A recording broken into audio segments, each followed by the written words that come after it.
Let's mic CM साहब। नमस्कार, let's mic CM साहब के साथ मैं महेश सिंह। आज सुनिए देश के कुछ खास राज्यों के मुख्यमंत्रियों और पूर्व मुख्यमंत्रियों की एक्टिविटीज के बारे में। सबसे पहले बात करते हैं छत्तीसगढ़ से। छत्तीसगढ़ के मुख्यमंत्री विष्णुदेव साय ने पेपर लीक मामले को लेकर कहा कि मुख्य आरोपी समेत 6 लोगों की गिरफ्तारी हो चुकी है और मामले की जांच जारी है। उन्होंने कहा है कि जांच में यदि किसी अन्य व्यक्ति की संलिप्तता सामने आती है तो उसके खिलाफ भी कार्रवाई की जाएगी। राहुल गांधी के धरने को लेकर मुख्यमंत्री साय ने कहा कि जब सुप्रीम कोर्ट ने मामले की जांच के निर्देश दे दिए हैं, ऐसे में थाने में जाकर 7 घंटे धरना देना जरूरी नहीं था। उन्होंने कहा कि सुप्रीम कोर्ट का सम्मान किया जाना चाहिए। जी बिल्कुल, पेपर लीक मामले में मुख्य आरोपी सहित 6 लोगों की गिरफ्तारी हो चुकी है और उसमें जांच जारी है और भी कोई उसमें संलिप्त पाया गया तो उसके ऊपर भी कार्रवाई होगी। सर, राहुल गांधी कल पुलिस स्टेशन जाके बैठे थे एक मामले में कार्रवाई को लेकर और लगातार बैठे रहे जब तक एफआईआर दर्ज नहीं हुई। इस घटना को किस तरह देख रहे हैं? देखिए, जबकि सुप्रीम कोर्ट ने पूरे घटना की जांच के लिए घोषणा कर दी है, तो ऐसे समय में मैं नहीं समझता कि इनका ये नाटक जरूरी था कि थाने में जाकर 7 घंटे वहां पर धरना दें। माननीय सुप्रीम कोर्ट का सम्मान होना चाहिए। उत्तर प्रदेश के पूर्व मुख्यमंत्री अखिलेश यादव ने भारतीय जनता पार्टी और उसके सहयोगी दलों के बीच सीट बंटवारे को लेकर बड़ा बयान दिया है। उन्होंने कहा है कि भाजपा को अपने सभी सहयोगी दलों को ज्यादा से ज्यादा सीटें देनी चाहिए ताकि उन्हें उचित प्रतिनिधित्व मिल सके। अखिलेश यादव ने कहा कि अगर सहयोगी दलों को 120 सीटें नहीं दी जाती हैं तो यह सिर्फ सीटों का मामला नहीं है, बल्कि उनके समाज के सम्मान में भी जुड़ा हुआ है। दिल्ली लखनऊ में बीजेपी की सरकार है। अब आप सोचिए चीनी कितनी महंगी हो गई, और तब महंगी हो गई जब त्योहार आ गया है, आपको मिठाई खरीदनी पड़ेगी।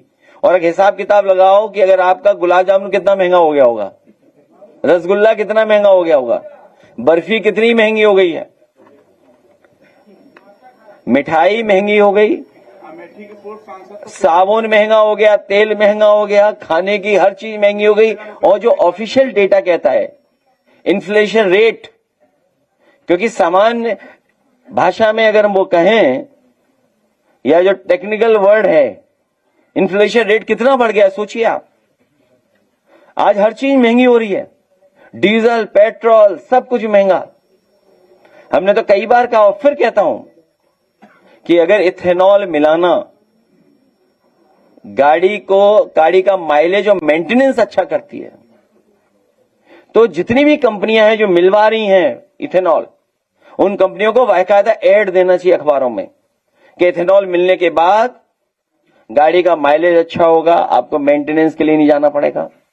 तो सोचिए, मुनाफे की वजह से ये पेट्रोल में इथेनॉल मिलवा रहे हैं और मुनाफे के लिए चीनी महंगी कर रहे हैं। ये जेब में किसके जा रहा है पैसा, सवाल ये है।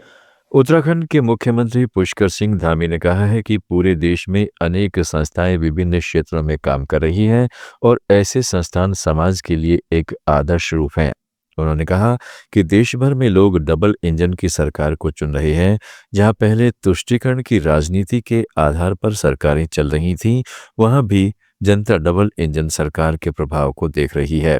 धामी ने कहा कि बंगाल में पहले कई योजनाएं रुकी हुई थी, लेकिन अब वे योजनाएं धरातल पर आ रही हैं। उन्होंने दावा किया कि अब वहां तुष्टीकरण के आधार पर काम नहीं हो रहे हैं और विकास से जुड़े जरूरी कार्य आगे बढ़ रहे हैं।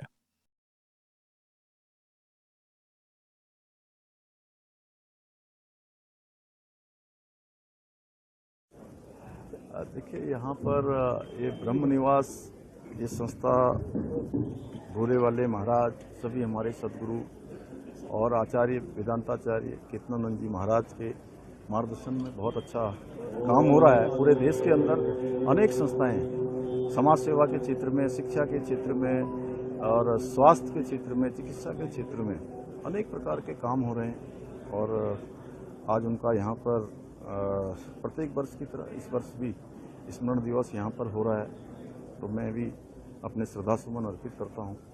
और ऐसी संस्थाएं सच में एक आदर्श रूप है जो समाज को आगे बढ़ने का और ज़रूरतमंद लोगों को हमेशा मदद करके उनके जीवन को संवारने का काम करते हैं। यही परमार्थ है, यही सच्ची सेवा है। बंगाल में देखिए, इसीलिए लोग पूरे देश के अंदर डबल इंजन की सरकारों को चुन रहे हैं, और जहां भी ये तुष्टीकरण वाली सरकारें हैं वो धीरे धीरे जहां भी चुनाव हो रहे हैं वहां उनको जाना पड़ रहा है और डबल इंजन लोग लगा रहे हैं, डबल इंजन का प्रभाव देख रहे हैं। अनेकों काम, अनेकों योजनाएं जो बंगाल में रुकी हुई थी वो सभी योजनाएं अब धरातल पर आ रही हैं, और अब काम उस आधार पर, तुष्टीकरण के आधार पर नहीं हो रहे हैं, बल्कि जो काम होने हैं वो काम हो रहे हैं। अब देखिए, मुझे लगता है कि उनकी कुंठा, उनकी हताशा लगा। गोवा के मुख्यमंत्री प्रमोद सावंत ने कहा है कि प्रधानमंत्री नरेंद्र मोदी के नेतृत्व में विकसित भारत का सपना निश्चित रूप से पूरा होगा। उन्होंने कहा कि भारत सरकार जिस गति से इनोवेशन, टेक्नोलॉजी और रिसर्च के क्षेत्र में काम कर रही है, उससे आने वाले 20 वर्षों में यह लक्ष्य हासिल किया जा सकेगा। उन्होंने युवाओं से स्वामी विवेकानंद के विचारों से प्रेरणा लेने की अपील करते हुए कहा कि यदि देश का युवा उनके संदेश को अपने जीवन में अपनाता है तो वह विकसित भारत के निर्माण में महत्वपूर्ण योगदान देगा। For the program of the Bharatiya Janata Party Yuva Morcha organized by our Andhra Pradesh Vikasit Bharat 2047, I'll say under the leadership of the Honorable Prime Minister Narendra Modi ji, we will fulfill the dream of the Vikasit Bharat. In the speed of the innovation, technology, research, the Government of India is working. Definitely, within the coming 20 years, we will fulfill this criteria. All youth should be the inspiration of the Swami Vivekananda, as I rightly said, arise, awake and stop not till your goal is achieved. If this thing also the today's youth did, then definitely they will be the contributors in the Vikasit Bharat.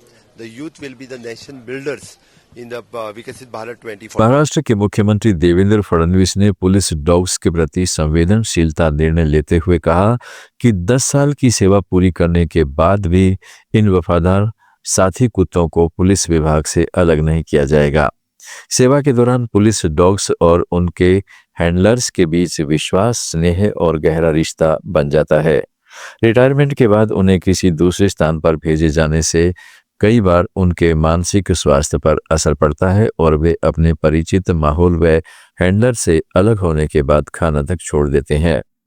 मुख्यमंत्री फडणवीस ने कहा है कि वर्षों तक police विभाग की सेवा करने वाले इन वफादार साथियों की देखभाल करना हमारी जिम्मेदारी है। अब रिटायरमेंट के बाद भी ये पुलिस डॉग्स विभाग के साथ ही रहेंगे और अपने हैंडलर्स के साथ उसका रिश्ता कायम करेंगे।